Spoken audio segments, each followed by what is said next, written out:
The Solomon Islands, deep in the South Pacific. An ancient land ripped apart by war. Two mighty nations, Japan and America, fight for control of these tiny spits of land. Into this fiery cauldron comes a privileged young man from Harvard.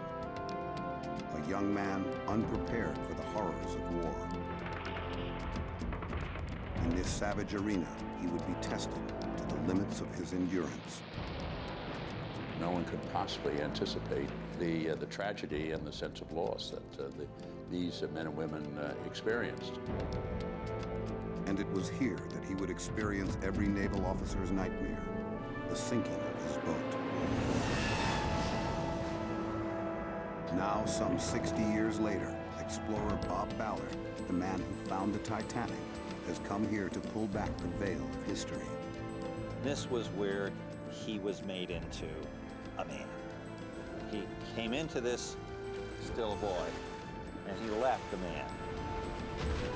For somewhere in these seas is the boat, the story, and the legacy that propelled that young man to become President of the United States. The young man was John F. Kennedy. The boat, PT-109.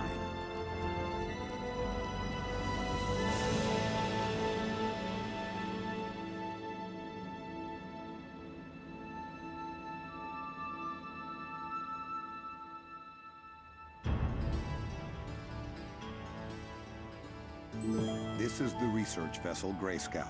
It's on assignment for National Geographic.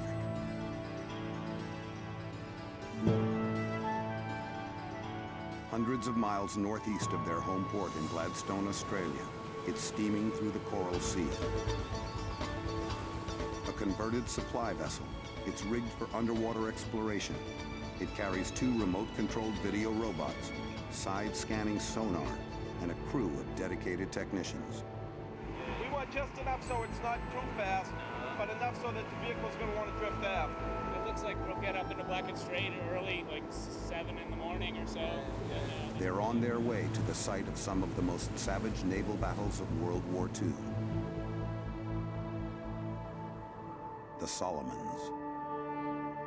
An isolated chain of volcanic islands that stretches for nearly 1,000 miles across the South Pacific.